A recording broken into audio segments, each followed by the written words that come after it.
everyone, this is Patricia, and I have a layout to share with you that uses some of the new waffle flower inks, stamps, and dies, and I also mixed in some of the older stamps and dies. This is how I started this layout. I wanted to use this particular die, the Insta Love die, with a photo. So I measured the inside of that and printed the photo to roughly about the same size. And I'm going to use the Little Mermaids, and I'm going to use the hibiscus stamp sets. I'm going to pull in some other stamps a little bit later, but those are the main stamps that I'll use. The new inks are just beautiful. I love how I can use them to color my cardstock. So I'm going to use a blending tool and just add some color. I'm using colors. One of them is a little bit more orange, and this one is a little pink. And I'll have the supplies listed on the Waffle Flower blog. But I just want to add some color to that before I die cut it with that Insta Love frame. Now I want to use that for my photo, so I just place that on top, and then I'm just going to cut around that. After I have this cut, I want to go ahead and add some more pink to this die cut. So I'll go ahead and use my blending tool again and just get in those specific spots that I want to add a little bit more color to this. I want it to have more of a tropical summer feeling to it. And I'm also going by the inspiration piece for this month.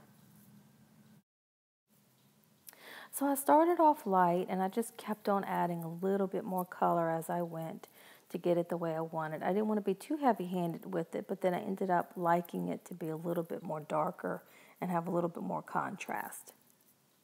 So now I'm going to start stamping the hibiscus flowers, and I have both of the flowers on my ink block, and I'm using the yellow ink to start with. And now I'm going to use the next layered stamp image on top of the hibiscus. I'm going to line those up and get those on my ink block. And now I'm going to use that same orange colored ink to layer that on top. And then the last stamp image to layer on top is the outline. So I'm going to layer that onto the image, get that on my inking block, and then go ahead and stamp in that pink color that I used earlier.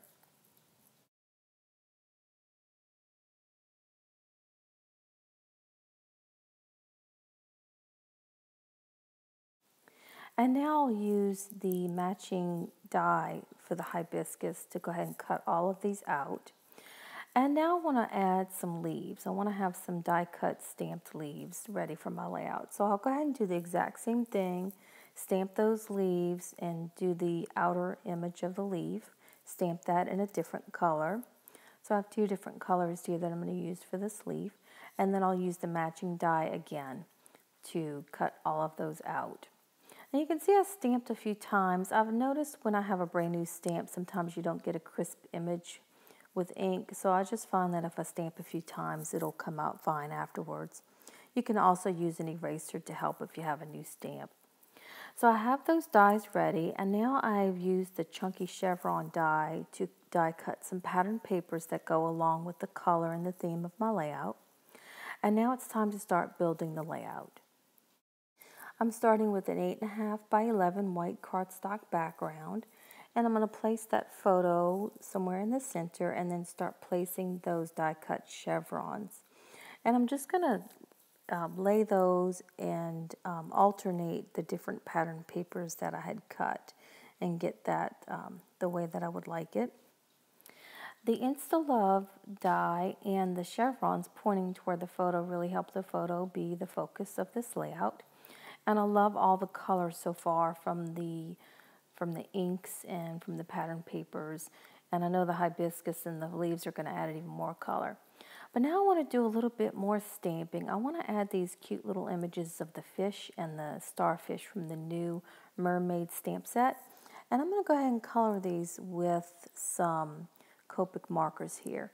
Now what I like about Waffle Flowers stamps is you don't have to be super detailed with coloring them in, especially when they're little like this. So I am going to use two colors of blue here, and then on the starfish you'll see I'll use two colors of a pink color. So I'm not going to do like a lot of detail of shading, but I'm just going to add just a little bit of a darker color like on the fin and around the edge of the fish and a little bit on the back fin. And on a few of them, I even just kind of tapped and did little dots onto the fish. And I'm going to do the same thing here with the starfish. From watching other people that are definitely more experienced at coloring than I am, I do like coloring in a lighter image first, then going in with the darker color. In this case, I'm going with the darker pink on those little tips of the starfish. On the other starfish, I'm going to do that stippling motion that I had done on one of the other fish. And then go back over this with the lighter color to blend it. So I'm not really, like I said, I'm not getting detailed coloring. It's just enough to add a nice color, and it'll really complement the layout. And then I'll use the matching dies to cut these out. So then I'll have all my stamped and die cut images ready for my layout. And now I need to decide on a title and how I'm going to start placing everything, and if I'm going to add some journaling. So I decided to use this Perfect Sentiment from the Hibiscus stamp set and stamp that directly onto the Insta-Love frame. And now I'm going to start placing the hibiscus and start layering. This is where the fun part is. You just start layering and just start placing things, and it just comes together so easy and quick because I have everything ready to go. And for right now, I'm not thinking about where I'm placing things, except that I know that I want to place clusters around the photo and around the chevrons. But I'm not really thinking about exact placements. I'm just putting things there. And then what I'm going to do is I'm going to take a picture with my iPhone, and then I'm going to refer back to my iPhone when I decide to go ahead and adhere everything into place.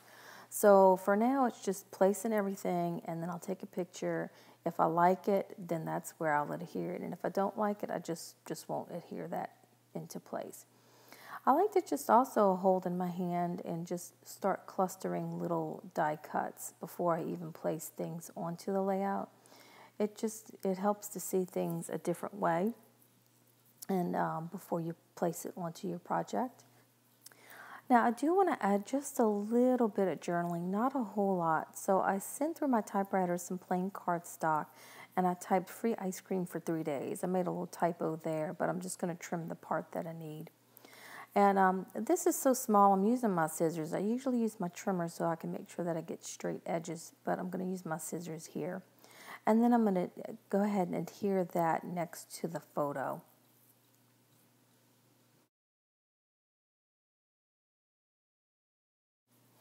So what my journaling is all about is we just recently went on a cruise, and so yeah, no, the ice cream really isn't free, but that was part of the package with the cruise. Is any of the food and the drinks like that are free. You can just go up to them and get as much as you want. So it's kind of fun. It's just it makes it feel like it's free.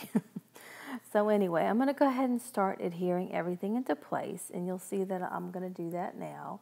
And in a little bit, I will go ahead and stop recording because I need to refer to my iPhone that I'm using to film so that I can see where I want to place everything and make that final decision of what stays and what goes. I love adding little bits of texture, so I'm going to use my staple here, and I'm purposely placing it and stapled it in a vertical way, and the vertical with the direction of the layout. I'm kind of funny with things like that. I like direction. I like placement of things to be a certain way. And so anyway, I like the look of the texture of staples. Now some of the die cuts you notice here, I'm adhering with the tape runner, but I'm also using some dimension. I'm using some foam tape to give some of them dimension. Okay, so I made a little mistake at the top. I was trying to move over the chevrons a little bit because I could see that it was just a little bit crooked. And I wanted to fix it, and it ripped the paper. So I had to add another chevron to the top to cover up that little boo-boo. So now I just want to add extra texture with the sewing machine, just a little bit. The chevrons are already pierced, but I just want to add a straight stitch to a couple of them. And that will finish the layout. Thank you so much for watching. I hope this inspires you to use your stamps, and inks, and dies to make your own custom die cuts.